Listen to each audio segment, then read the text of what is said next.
بسم اللہ الرحمن الرحیم۔ درود و سلام حضرت محمد صلی اللہ علیہ وآلہ وسلم اور ان کی آل پر۔ السلام علیکم ناظرین۔ حضرت محمد صلی اللہ علیہ وآلہ وسلم اسلام کے آخری نبی اور پیغمبر ہے، جنہیں اللہ تعالیٰ نے قیامت تک کے لیے پیغام ہدایت کے لیے منتخب کیا۔ محمد صلی اللہ علیہ وآلہ وسلم کی ولادت 12 ربیع الاول 570 عیسوی کو مکہ مکرمہ میں ہوئی اور وفات 8 جون 632 عیسوی کو مدینہ منورہ میں ہوئی۔ محمد صلی اللہ علیہ وآلہ وسلم کا خاندان قریش قبیلے سے تعلق رکھتا تھا، جو مکہ مکرمہ میں ایک معزز اور معروف قبیلہ تھا۔ محمد صلی اللہ علیہ وآلہ وسلم کے والد کا نام عبداللہ بن عبد المطلب اور والدہ کا نام آمنہ بنت وہب تھا۔ محمد صلی اللہ علیہ وآلہ وسلم کے والد کی وفات آپ کی پیدائش سے قبل ہو چکی تھی، اور آپ صلی اللہ علیہ وآلہ وسلم کی والدہ کا انتقال آپ کی عمر 6 سال کے قریب ہوا۔ بعد ازاں آپ کی پرورش آپ کے دادا عبد المطلب اور پھر آپ صلی اللہ علیہ وآلہ وسلم کے چچا ابو طالب نے کی۔ آپ صلی اللہ علیہ وآلہ وسلم کی عمر 25 سال کی تھی جب آپ صلی اللہ علیہ وآلہ وسلم نے حضرت خدیجہ بنت خویلد رضی اللہ تعالیٰ عنہ سے شادی کی۔ حضرت خدیجہ ایک معروف اور دولت مند خاتون تھی، جنہوں نے حضرت محمد صلی اللہ علیہ وآلہ وسلم کے پیغام حق کی حمایت کی اور محمد صلی اللہ علیہ وآلہ وسلم کی زندگی میں ایک اہم کردار ادا کیا۔ 40 سال کی عمر میں آپ صلی اللہ علیہ وآلہ وسلم کو پہلی وحی غار حرا میں ملی، جس کے بعد حضرت محمد صلی اللہ علیہ وآلہ وسلم نے نبوت کا اعلان کیا۔ اس وقت سے حضرت محمد صلی اللہ علیہ وآلہ وسلم نے لوگوں کو اللہ کی واحدیت اور صحیح راستے کی طرف دعوت دی۔ اس دعوت کے نتیجے میں محمد صلی اللہ علیہ وآلہ وسلم کو مکہ مکرمہ میں مخالفت کا سامنا کرنا پڑا۔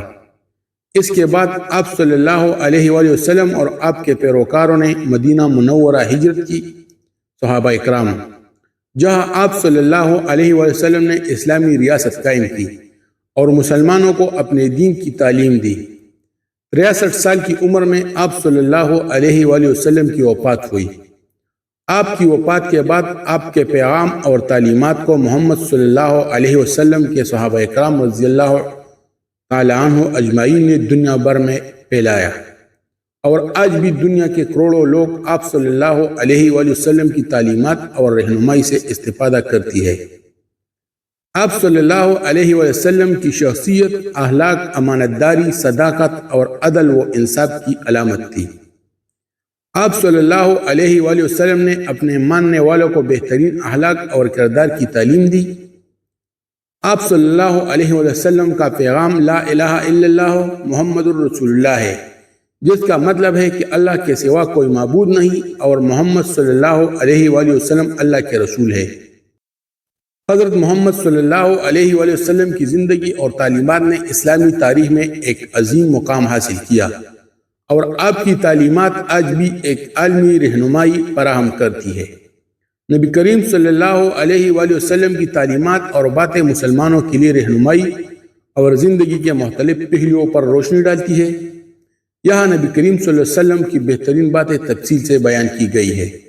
نمبر 1، نبی کریم صلی اللہ علیہ وسلم نے فرمایا ہے، اگر تم اللہ پر سچے دل سے توکل کرو تو وہ تمہیں اسی طرح رزق دے گا جیسے پرندوں کو دیتا ہے۔ اس بات کا مقصد یہ ہے کہ اللہ پر بھروسہ رکھنا چاہیے، جبکہ اپنی کوششیں بھی جاری رکھنی چاہیے۔ نمبر 2، تم میں سے کوئی بھی شخص اس وقت تک مومن نہیں ہو سکتا جب تک وہ اپنے بھائی کے لیے وہی پسند نہ کرے جو خود اپنے لیے پسند کرتا ہے۔ اس حدیث میں محبت اور شفقت کی اہمیت بیان کی گئی ہے۔ سچائی برکت ہے اور جھوٹ نابودی ہے۔ اس سے معلوم ہوتا ہے کہ سچ بولنا اور جھوٹ سے بچنا انسان کی کامیابی اور خوشی کی ضمانت ہے۔ صبر ایمان کا حصہ ہے۔ صبر کی اہمیت کو اجاگر کرتے ہوئے نبی صلی اللہ علیہ وآلہ وسلم نے بتایا کہ مشکلات اور چیلنجز میں صبر کرنا ضروری ہے۔ قیامت کے دن انصاف کرنے والے سب سے بڑے خوش نصیب ہوں گے۔ اس سے معلوم ہوتا ہے کہ انصاف کرنا اور لوگوں کے ساتھ برابری کا سلوک کرنا بہت اہم ہے۔ علم کا طلب ہر مسلمان مرد اور عورت پر فرض ہے۔ علم حاصل کرنا اور اس کی تلاش کرنا اسلام کی تعلیمات میں بہت بڑی اہمیت رکھتا ہے۔ دین اسلام کا ستون، اس سے پتہ چلتا ہے کہ نماز اسلامی زندگی کا اہم جز ہے اور اسے پابندی سے پڑھنا چاہیے۔ احسان یہ ہے کہ اللہ کی عبادت ایسا کرو گویا کہ تم اسے دیکھ رہے ہو، اور اگر تم اسے نہیں دیکھ رہے تو وہ تمہیں دیکھ رہا ہے۔ اس سے معلوم ہوتا ہے کہ عبادت میں خلوص اور امانت داری بہت اہم ہے۔ غصہ شیطان کی طرف سے ہے اور شیطان آگ سے بنایا گیا ہے اور آگ کو پانی سے بجھایا جاتا ہے۔ غصے پر قابو پانے کی اہمیت کو اجاگر کرتے ہوئے حضرت محمد صلی اللہ علیہ وسلم نے بتایا کہ غبو اور درگزر بہتر ہے۔ سب سے بہترین لوگوں میں وہ ہے جو لوگوں کے ساتھ اچھا سلوک کرے۔ سخاوت اور لوگوں کے ساتھ حسن سلوک کی اہمیت کو بیان کرتے ہوئے نبی صلی اللہ علیہ وسلم نے انسانیت کے ساتھ محبت اور حسن سلوک کو فروغ دیا۔ یہ باتیں حضرت محمد صلی اللہ علیہ وآلہ وسلم کی تعلیمات کی روشنی میں ہمیں بہترین اخلاقی اصول اور اسلامی زندگی کے معیاروں کی طرف رہنمائی کرتی ہے۔ ہمارا آفیشیل یوٹیوب چینل انفارمیٹو و اسٹوری کو سبسکرائب کریں اور بیل آئیکن کے بٹن کو دبائیں تاکہ آنے والے تمام ویڈیوز آپ تک وقت بوقت پہنچ سکے۔ شکریہ والسلام۔